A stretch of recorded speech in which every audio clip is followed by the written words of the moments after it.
Hello! Bienvenue sur ma chaîne YouTube. Je suis Mavic Bright, je suis Mindset Coach. Mon objectif est d'aider les femmes à déployer leur puissance de façon à jouir d'une abondance, de confiance en elles, d'argent, de bonheur, d'amour via la mobilisation de ce que j'appelle 3 muscles, la motivation, le mental et les mécanismes. Bon, alors je vous propose aujourd'hui une vidéo qui s'intitule « Acquérir de l'autodiscipline en 9 étapes ». Ce que me répètent très souvent les femmes que j'accompagne, c'est qu'elles n'arrivent pas à atteindre leurs objectifs parce qu'elles manquent de motivation. Et ma réponse est toujours la même. Ce n'est pas de motivation que nous manquons lorsque nous n'atteignons pas nos objectifs, c'est de discipline. La motivation est un starter. La motivation est ce qui nous permet de commencer, de passer à l'action. Et c'est la discipline et l'habitude qui nous permettent d'aller au bout de nos objectifs. Alors, qu'est-ce que la discipline? Ça a l'air extrêmement barbare, ringard, relou, contraignant et pourtant les meilleurs résultats, les plus grands champions, les plus grands leaders, les plus grands chefs d'entreprise sont ceux qui vous disent que, à bien des égards, ce qui leur a sauvé la mise, c'est l'autodiscipline. Qu'est-ce que la discipline? La discipline est un ensemble d'actions ou d'inactions que nous faisons conformément à un objectif fixé. Et l'autodiscipline est donc le fait d'être en mesure de mener ces actions ou ces non-actions conformément à l'objectif fixé de nous-mêmes, sans avoir besoin de stimulation extérieure. À quoi sert l'autodiscipline? Pourquoi est-ce important d'acquérir de l'autodiscipline? La première des choses, c'est que l'autodiscipline nous empêche d'agir de façon impulsive, nous évite d'agir de façon impulsive. Deuxième chose, l'autodiscipline nous permet d'atteindre nos objectifs. Et ça, pour moi, s'il ne devait rester qu'un seul avantage de l'autodiscipline, ce serait celui-ci, le fait de nous permettre d'atteindre nos objectifs. Ensuite, l'autodiscipline nous permet aussi de... Excusez-moi, j'ai été distraite. L'autodiscipline nous permet aussi de maintenir des routines simples et d'éviter les tentations. C'est-à-dire que si vous êtes autodiscipliné, en fait, au bout d'un certain temps, votre regard va se rétrécir, votre champ de vision va rétrécir, ce qui va vous éviter d'être soumis aux tentations qui ne manqueront pas de survenir sur votre route. Dernière chose, c'est que l'autodiscipline nous permet de créer de nouvelles habitudes qui vont soutenir notre avancée, notre itinéraire, notre processus, notre cheminement jusqu'à nos objectifs. Bon, alors concrètement, on fait comment pour développer notre autodiscipline de façon à atteindre nos objectifs? Première étape, il faut avoir des objectifs ambitieux. Les espèces de petites conneries qui consistent à se fixer des objectifs pingres, rikiki comme ça, pour lesquels il vous faut une loupe pour arriver à les localiser, ce sont des nouilleries. Vous n'allez pas vous mettre en marche, vous n'allez pas faire d'efforts si l'objectif n'est pas suffisamment ambitieux. Il faut que votre cerveau identifie l'objectif comme nécessitant une mise en marche. Si votre cerveau se dit « Oh non, chicken food », vous n'allez rien faire et il n'y a aucune chance pour que vous stimuliez vos capacités d'autodiscipline. Deuxième chose, c'est qu'en plus d'être ambitieux, ces objectifs doivent être clairs. Vos objectifs doivent être précis.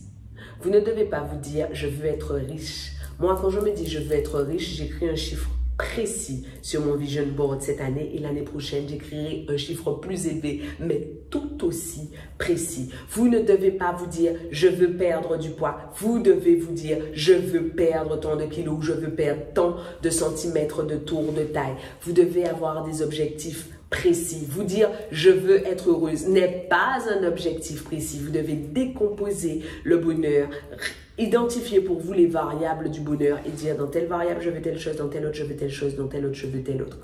Donc, premièrement, des objectifs ambitieux. Deuxièmement, des objectifs clairs. Troisième étape pour favoriser votre autodiscipline, eh bien, c'est que vous allez élaborer des routines. Une routine est une séquence d'actions que nous répétons dans un ordre précis. Et donc, vous allez mettre en place des routines qui vont soutenir votre progression. Au début, vous serez motivé et les routines ne vous serviront à rien. Mais au bout d'un moment, vous ne serez plus motivé et ce sera naturel parce que la motivation, ce n'est pas fait pour durer. Et c'est à ce moment-là que les routines que vous aurez forgées pendant que vous étiez motivé vont prendre tout leur sens et vous permettre de continuer à avancer même lorsque vous serez fatigué, déçu, embêté et plus motivé. Quatrième astuce, vous devez vous engager. Vous engager vis-à-vis de vous-même. Alors parfois, cet engagement vis-à-vis de nous-mêmes ne suffit pas. Parce que parfois, l'homme a besoin d'être pris à défaut. Si vous sentez que vous engagez, vous faire une promesse à vous-même ne suffit pas, utilisez ceux qui sont autour de vous, signez un contrat ou engagez-vous publiquement. Dites, moi, je vais chercher telle chose. Moi, je veux telle chose. Je suis en train de marcher vers telle chose. Et en fait, le simple fait de vous être engagé va vous rappeler que cette parole que vous avez dite à voix haute tient votre parole. Il va falloir que vous fassiez ce qu'il faut pour vous sentir engagé. À quel moment vous sentez-vous engagé? Qu'est-ce qui vous donne la sensation de l'engagement? Quelle que soit votre réponse, faites ça au sujet de l'objectif que vous êtes en train de poursuivre. Astuce suivante, elle a quelque chose d'un petit peu contre nature, mais apprenez à profiter du travail, de la pénibilité du travail. Lorsque vous faites du sport, lorsque vous vous mettez à faire du sport, dans les premiers temps, c'est pas agréable. Et dans les premiers temps, en fait, vous vous trouvez même carrément ridicule, vous suez, vous dégoulinez. Mais au bout d'un moment, cette transpiration devient le témoin de votre engagement, devient le témoin du fait que vous méritez ce qu'il y a au bout. Les heures que vous passez à créer un nouveau projet, à créer un nouveau produit, à vous consacrer à vos enfants, à votre famille, ces heures-là, ces heures où vous êtes en train de vous couper les cheveux en quatre, sont celles qui donnent toute sa valeur à l'objectif que vous avez atteint. Alors, vous allez donc devoir développer de nouvelles croyances qui vont consister à apprécier l'effort, les progrès, le processus. Apprenez à kiffer ce que vous donnez de vous-même pour obtenir ce que vous désirez obtenir. Sixième astuce, chaque jour compte. Faites quelque chose chaque jour. Ne laissez jamais passer un jour sans avoir fait quelque chose en direction de ce que vous désirez. C'est fondamental de façon à ce que votre cerveau acquiert l'habitude de se mettre tous les jours en marche vers ce que vous désirez. Chaque jour compte. Donc évidemment, vous ne ferez pas la même chose chaque jour. Il y aura des jours où les actions seront plus ou moins importantes, plus ou moins pénibles, plus ou moins engageantes. Mais quoi qu'il en soit, même s'il s'agit de 5 minutes que vous allez accorder à votre projet pour y penser, pour le visualiser, pour méditer, pour vous projeter, faites chaque jour quelque chose. Chaque jour compte pour acquérir de l'autodiscipline. Astuce suivante, qui est la 7e, organisez-vous. Ménagez de la place à l'intérieur de votre planning pour réaliser les actions de votre routine, de façon à ne pas avoir le loisir de vous trouver des excuses en vous disant « j'ai pas le temps, mes enfants si, mon travail ça, mon époux si, mon église ça, mon association si et mes amis ça ». Ménagez du temps et organisez-vous de façon à avoir à l'intérieur de vos tablettes, de votre outil d'organisation, de planification, du temps pour votre routine. Point suivant qui découle de celui-ci, c'est que je vous encourage à pratiquer le time blocking, c'est-à-dire que vous allez non seulement écrire dans votre téléphone, dans votre planeur, sur votre cahier ou ce que vous utilisez comme outil de planification que à tel moment de la journée vous devez faire telle chose, mais vous allez bloquer du temps. C'est-à-dire que vous n'allez pas juste mettre une petite ligne vulgaire, hein. Non, non, non. Vous allez vous dire pour faire telle chose, alors je vous prends un exemple, pour ma préparation physique, j'ai besoin d'1h30, je bloque le temps dans mon planning, je sais donc que j'ai 1h30 d'exercice physique par jour et donc il y a écrit 1h30 et entre telle heure et 1h30 après, il n'y a rien.